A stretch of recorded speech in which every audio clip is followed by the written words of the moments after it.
These 12 camera settings will help you make the most from your X4R, getting you better image quality, making it easier and faster to start recording, as well as adjusting a few annoying power and screen behaviors. If most of your recording is during the day, then one setting that I change straight away is exposure value. So this adjusts at what level your camera automatically exposes your images. Swipe from the right of the camera screen and then select EV here.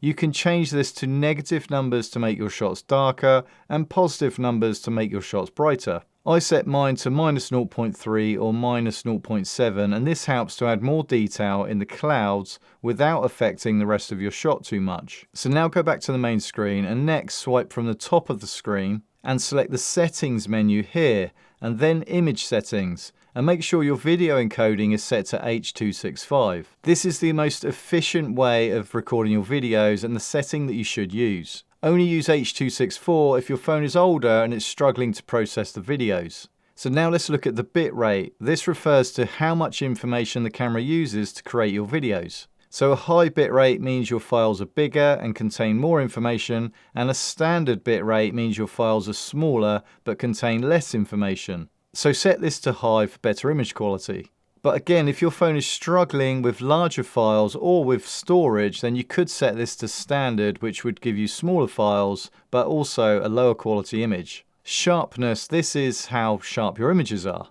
And there is a lot of different opinion on this, but I find that low makes your images too soft and high makes them too harsh and too digital looking. So I find that if you select medium, this is a good compromise. So now we're going to stop the camera fighting you while you're shooting and adjust some of those annoying power and screen behaviors. One of those first things that you may start noticing that's annoying about your X4R is when the screen goes to sleep. When you first get this camera, it just goes black and turns off far too often. This is the screen auto sleep and it's designed to save battery, and it goes off if the camera hasn't been used for a certain number of minutes. But if it does it too often, it's just annoying. So in the settings menu under general at the top, you can select screen auto sleep and change this to 3 minutes or even never. Underneath screen auto sleep, you also have auto power off, and again this is designed to save you battery, so if the camera isn't used for a certain number of minutes, the entire camera will switch off. So great for saving battery, but if it goes off too quickly and you want to start filming, it's just inconvenient. So I usually set this to 15 minutes or even never.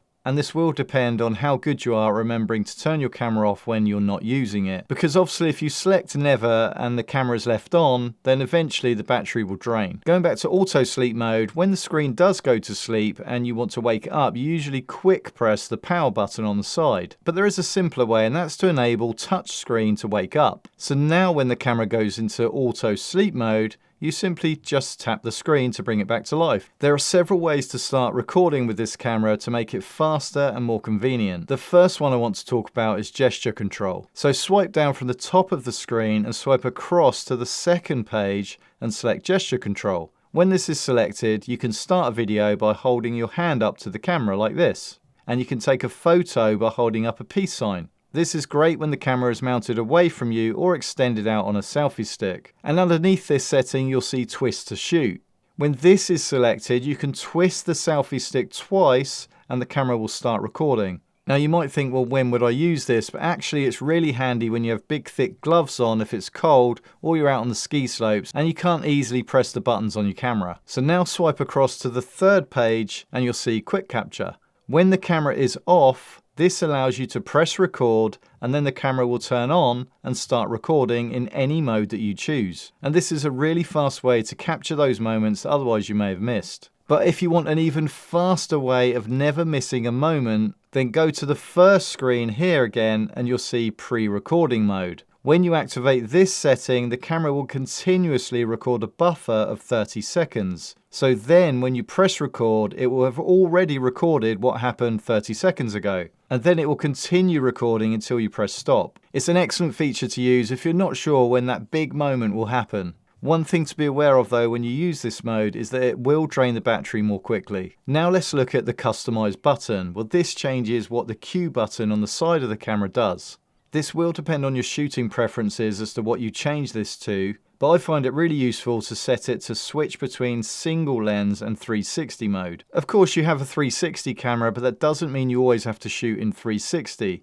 There may be times when it's just more convenient and faster to shoot in single lens mode if you want to do a quick vlog to camera or you know exactly the shot that you want to get. You could also switch the Q button to access custom settings. So if there's a camera setup that you like to use often, you can input the shooting parameters here and then access this mode quickly by pressing the Q button again. And for more 360 shooting tips, you'll want to watch this video next, and I'll see you over there.